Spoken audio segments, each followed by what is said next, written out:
I got to play my buddy Jake's Nachocaster this week just for a few hours, and I was so impressed by that guitar that it made me, want to get my Telecaster back out. This channel is supported by TrueFire. TrueFire is an online library of lessons from some of my favourite... Alright, give it a rest, bud. Anyway, the All Access Pass membership is available for $150 off at the moment up till Christmas Eve if you're looking for an opportunity to get in at that. So $99 for access to all of the TrueFire stuff for a year. Pretty good deal.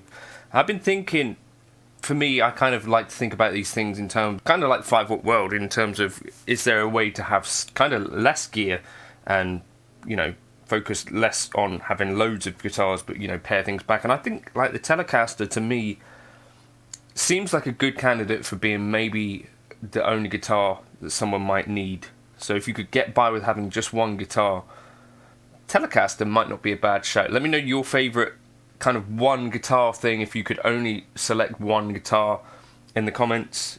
If that's a Tele for you, like what sort of type. But yeah, the Tele, could that be the number one?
I had a few folks suggesting that maybe Jake's a trust fund baby. He's not. I think he's got a kind of different approach to gear to maybe some of us. The only time that it slipped was when he bought a Jet Tele from Project Music. But in general, what he tends to do is get... he has like a few guitars. So he has like 3 really nice guitars at a time.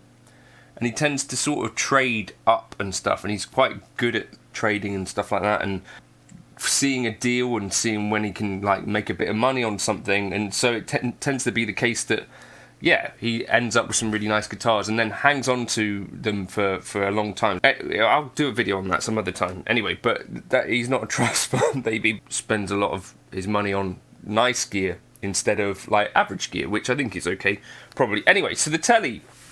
What's remarkable about the Tele is that the design super simple to make. I saw on a forum someone was saying about, because I was reading up on the Nachocaster stuff, and kind of someone was saying it's like the worst and cheapest guitar, but made expensive.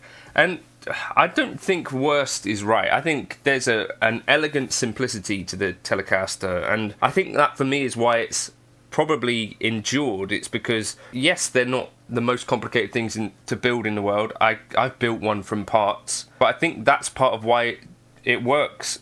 Just because something is simple doesn't mean it's not good in a lot of ways, right? So simple music can be the most effective music, and I'm a good example of why more complicated stuff won't even get you played in an elevator. I'd like to be played in an elevator. Anyway, but yeah, I think that's kind of what's endured about the Tele, is that it's remained a pretty simple guitar. I think there's been some things added to a Tele over the years. So like in Nashville, you might add a B bender, which has a really cool sound, I think. And typically those are added to Tele guitars, right? I think I played one of those once. Really interesting experience. People might add a Bigsby. I think the Bigsby chap had quite a lot to do with Leo in the early days. Kevin Bigsby, as he was called. No. What else has changed? I think, the more modern Teles would have a truss rod adjustment up here, which to me remains the only real downside of the vintage designs. So this is a K-line, by the way, but it's built more or less like an old one. This is really lightweight. It's in the ice blue, and it has his signature T pickups in there, if you're interested in that. But yeah, I love K-line guitars. There are loads of great sort of boutique Tele builders, as well, of course, there's loads of Teles being built all over the place. They do definitely have a sound, particularly that Telecaster, where I was kind of like just switching between stuff, and people were asking as well what I was using in the intro. I actually just plugged it in DI, so I'm going to try that same thing here now. But I love the Tele for its simplicity, and the fact that you can play basically anything on it, from metal to punk to, jazz, and no one really blinks an eye. It's like,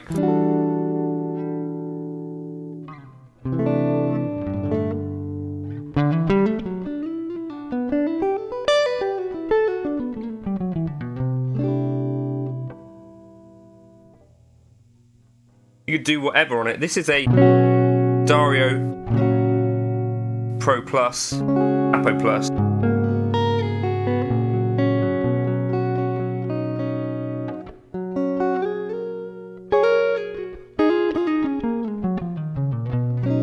There was actually a gig that I did where I found my acoustic guitar had kind of basically just stopped working. I think it had been left in a shipping container for too long.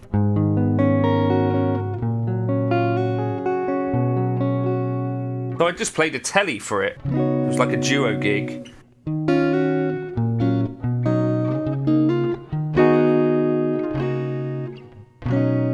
It was actually a really enjoyable gig because they're so fantastic to play.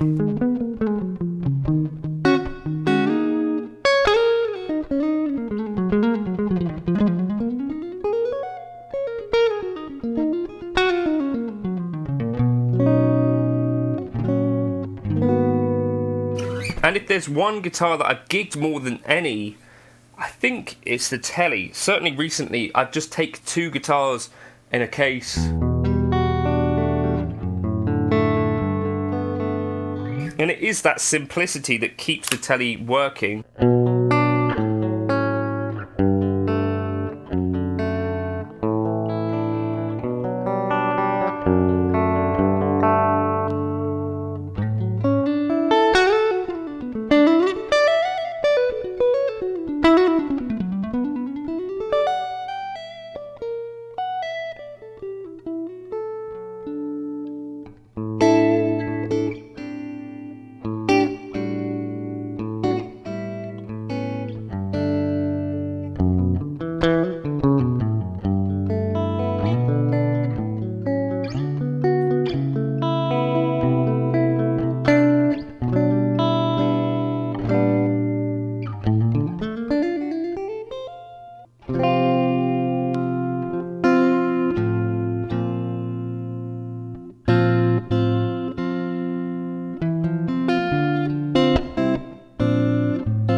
It's also like great for rhythm playing and lead, I think, because it's that hardtail bridge. You kind of get the best of rhythm think like Keith Richards and someone like that.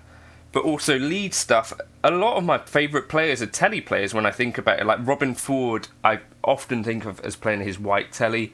Alan Hines, often playing like an Esquire or a Tele. Julian Large, often playing a Natrocaster these days, I think. Tim Lurch, often playing a Tele.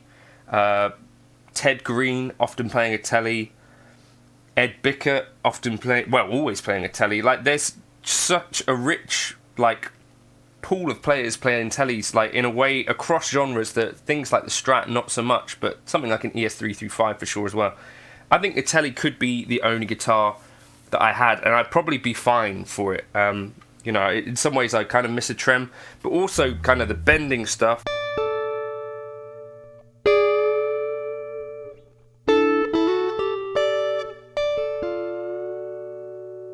Kind of works in a way that if you add a trem to the situation, it doesn't work so well. Let me know your favourite Teles in the comments, your favourite Tele players, and your one guitar type that you would have if you could only have one guitar for the rest of your miserable life or ever. Yeah, just plugging in DI here. I think just a fantastic guitar. If you're looking for some of those players that I mentioned, like Alan Hines, Robin Ford, Tim Lurch, Truefire, they have a really good deal on at the moment, which I'll flash up the details on. I think you can get all access for cheaper than I can offer it to you. So, yeah, you go check that out. I'll catch you in another video soon. Cheers for stopping by.